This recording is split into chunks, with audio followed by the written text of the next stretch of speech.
Hello friends, we are studying chapter 5, the fundamental unit of life of our class 9 science NCERT book.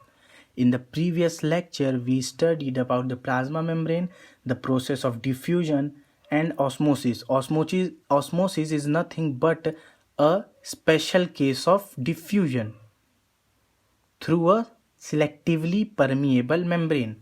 Now, we will start to know more about osmosis and diffusion, and to appreciate the process, we will study about three types of solution. And this knowledge of solution will further help us to know more about osmosis and diffusion. So, in these three types of solutions, first is isotonic solution. Isotonic solution, here iso means same and tonic means concentration. So as the name suggests, it is isotonic, means same concentration. So the medium surrounding the cell has exactly the same concentration as the cell. To understand this, let's draw a diagram. Here this is the cell, this is a cell, and it is the medium surrounding the cell. If the concentration of the medium and the concentration of the solution inside the cell, जो cell के अंदर का concentration है और जो medium का concentration है, दोनों अगर सेम हो तो हम उसको क्या बोलते हैं? Isotonic solution. और मैंने जैसे पिछले लेक्चर में आई हैव टोल्ड यू कि movement of water always from higher concentration to lower concentration. तो मूवमेंट के लिए क्या होना चाहिए? डिफरेंस होना चाहिए कंसंट्रेशन में. There must be a difference present, already present होना चाहिए डिफरेंस. किसमें? दो सॉल्यूशन के कंसंट्रेशन में. तभी क्या हो सकता है? वाटर का मूवमेंट हो सकता है. तो यहां पर क्या है? दोनों का कंसंट्रेशन क्या हो जा रहा है? दोनों का सेल के अंदर के जो सॉल्यूशन है और जो मीडियम है, इन दोनों का concentration are same. So there will be no net movement of the water. Okay, now the other one is hypotonic solution.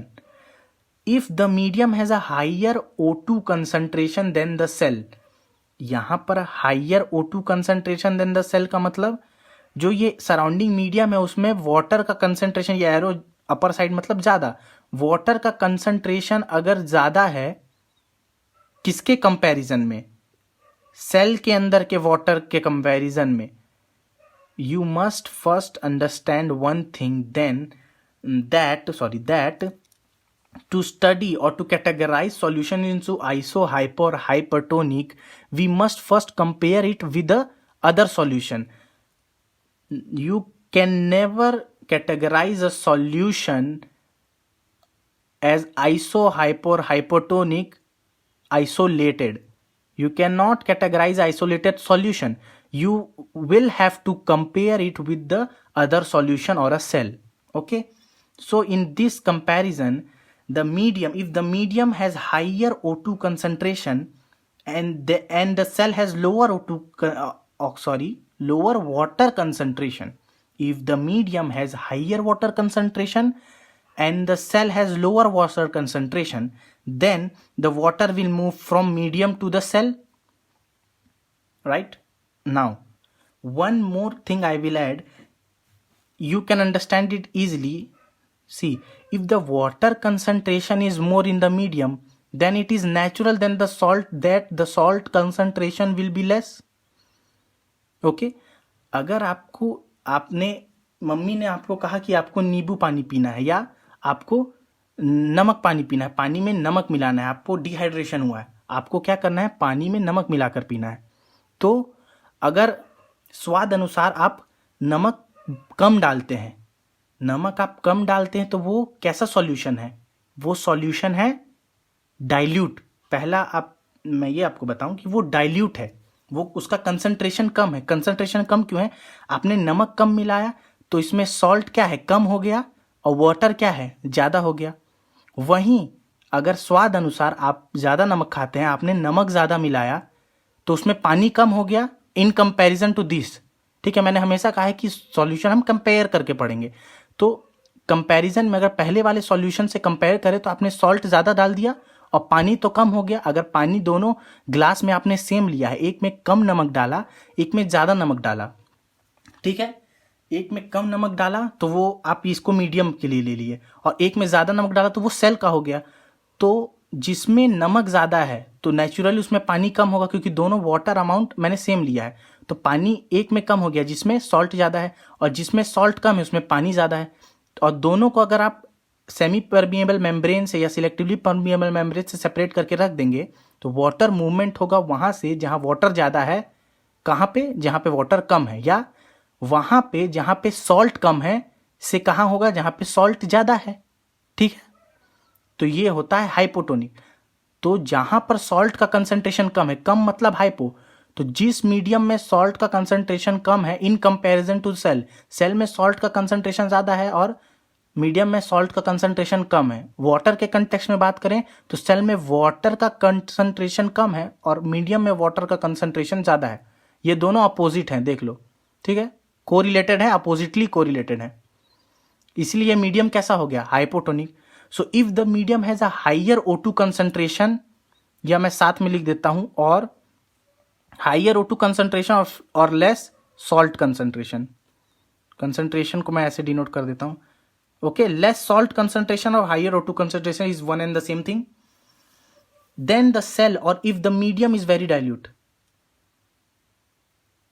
Medium dilute, dilute का मतलब वाटर का कंसंट्रेशन ज्यादा है या सॉल्ट का कंसंट्रेशन बहुत कम है, तो उस सॉल्यूशन को हम क्या बोलते हैं, डाइल्यूट सॉल्यूशन। तो then the cell will gain water, gain water medium से कहाँ जाएगा, ऑस्मोसिस में हमने पढ़ा है मीडियम से कहाँ जाएगा, सेल में। तो सेल क्या करेगा, वाटर गेन ही कर रहा है, मीडियम से जाएगा सेल में, सेल स्वेल हो जाएगा, फूल जाएगा और वो वाटर गेन करेगा। ऐसे सॉल्यूशन को बोलते हैं हाइपोटोनिक। जिस सॉल्यूशन में सेल रखा था उस सेल सॉल्यूशन को हम क्या बोलेंगे, हाइपोटोनिक। अब थर्ड स्टेज है hypertonic solution. If the medium has a lower concentration of water then the cell, अगर ये एक सेल है, इसमें जो कंसंट्रेशन है वाटर का कम है, ठीक है, सेल के कंपैरिजन में वाटर कंसंट्रेशन कम है, तो सेल के कंपैरिजन में सॉल्ट कंसंट्रेशन क्या होगा, ज्यादा होगा। मैंने बोला था ये अपोजिट है, अगर वाटर कंसंट्रेशन आपका कम है तो सॉल्ट क्या होगा, ज्यादा होगा। और सेल में क्या है, सॉल्ट कंसंट्रेशन कम है, वाटर कंसंट्रेशन ज्यादा है। तो ये सॉल्यूशन कैसा हो जाएगा, इसमें पानी की कमी है लेकिन सॉल्ट ज्यादा है।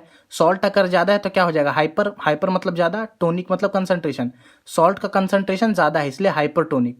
लेकिन सेल का medium the concentration of salt in the medium with respect to the cell is more, then it is hypertonic. But the concentration of salt in cell with respect to medium is less. Medium के respect में cell के अंदर के salt concentration तो कम है ना, तो cell को क्या बोलेंगे, hypotonic with respect to the medium. यहां पर सेल क्या है, hypertonic with respect to the medium. क्यों, क्योंकि ये कंपेयर करके हम पढ़ रहे हैं। यहां अगर एक हाइपोटोनिक है तो दूसरा क्या है, हाइपरटोनिक। एक हाइपरटोनिक है तो सेल क्या है, दूसरा हाइपोटोनिक। ओके, ये बात है।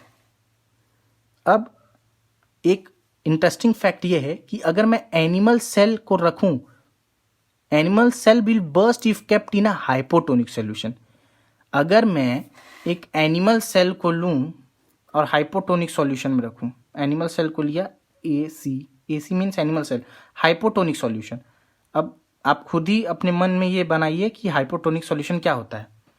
हाइपोटोनिक सॉल्यूशन का मतलब है मीडियम में सॉल्ट की क्या है, कमी है, और वाटर की कंसंट्रेशन ज्यादा है। तो ये कौन सा सॉल्यूशन हो गया, hypotonic with respect to cell.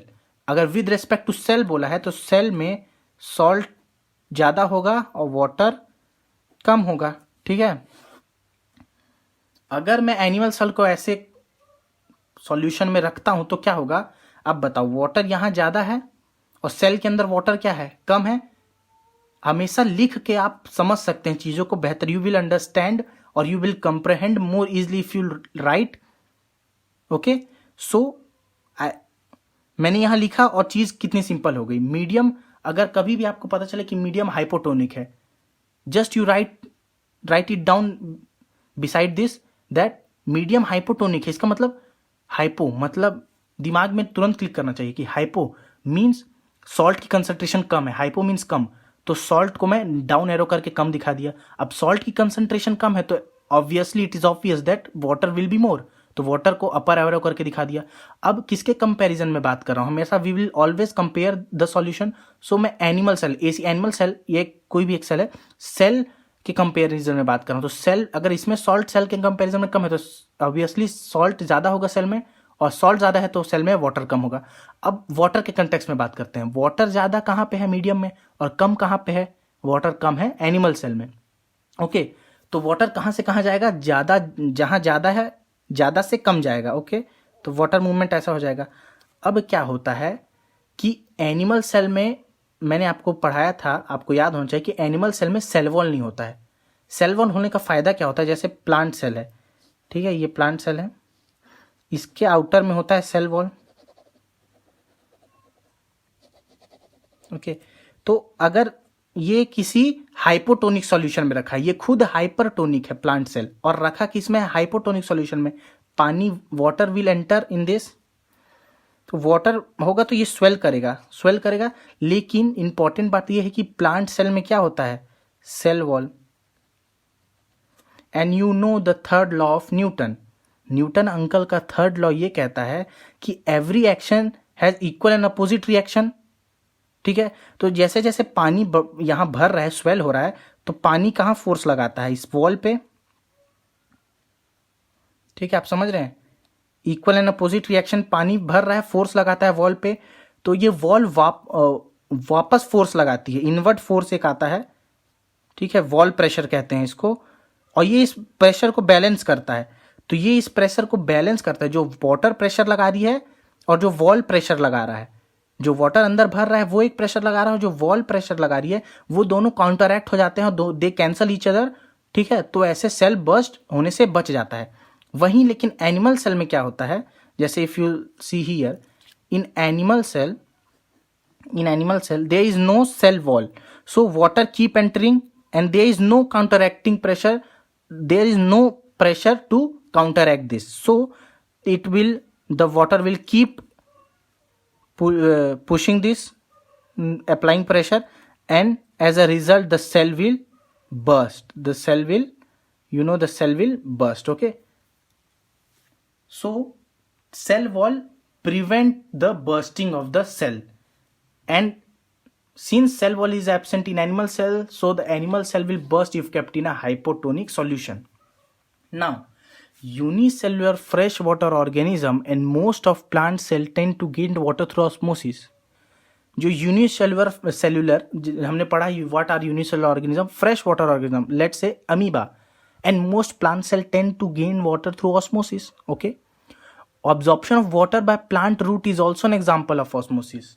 It is a very important point that absorption of water, plant absorb water from soil by the process of osmosis. Let's see here, these are the roots of the plant, okay, and this is the soil solution. If I will see root hair cell, आपने देखा होगा किसी, कभी आपने एक root को examine किया होगा, तो रूट में एक रेशेदार, बहुत पतले पतले रेशेदार धागे जैसे रेशे होते हैं, वो क्या होते हैं, रूट हेयर होते हैं। उन्हीं से प्लांट क्या करता है, plant absorb water through root hair. मैंने क्या किया, एक रूट हेयर किससे बना होगा, ऑब्वियसली लिविंग ऑर्गेनिज्म है तो सेल से बना होगा। रूट हेयर का सेल एक निकाला, देखा, उसको एग्जामिन किया, तो वो क्या करता है, रूट हेयर का सेल ऑस्मोसिस से पानी लेता है। कैसे, ऑस्मोसिस से पानी लेने के लिए अगर पानी इसके अंदर अंदर अंदर आना है सेल के, तो बाहर का मीडियम क्या होना चाहिए, हाइपोटोनिक। बाहर के मीडियम में वाटर ज़्यादा होना चाहिए और सॉल्ट की कमी होनी चाहिए, अंदर के मीडियम में सॉल्ट ज़्यादा होना चाहिए और वाटर कम होना चाहिए। तो वाटर सॉल्ट बढ़ाने के लिए क्या करता है, सॉइल के मिनरल्स, जो हम मिनरल्स डालते हैं ना सॉइल में, या सॉल्ट डालते हैं, नाइट्रोजन, फॉस्फोरस और भी सब, ये उनको अपने अंदर एक्यूमुलेट करता है। ठीक है, तो सॉल्ट की कंसंट्रेशन बढ़ जाती है और वाटर कम हो जाता है। और बाहर सॉइल में हम सॉइल में पानी डालते हैं पेड़ को, तो वाटर की कंसंट्रेशन सॉइल में ज़्यादा रहती है और सॉल्ट की कम हो जाती है। तो वाटर कहाँ जाएगा, जहाँ ज़्यादा कंसंट्रेशन है वाटर की, वहाँ से कम कंसंट्रेशन में तो सॉइल वाटर मूव कर जाता है ऑस्मोसिस से इसके अंदर। That is how the plant absorb water from the soil solution. In the next chapter we will read about structure, basic structure of plasma membrane. Then we will jump into the cell wall and we will finish about the nucleus. Okay, thank you.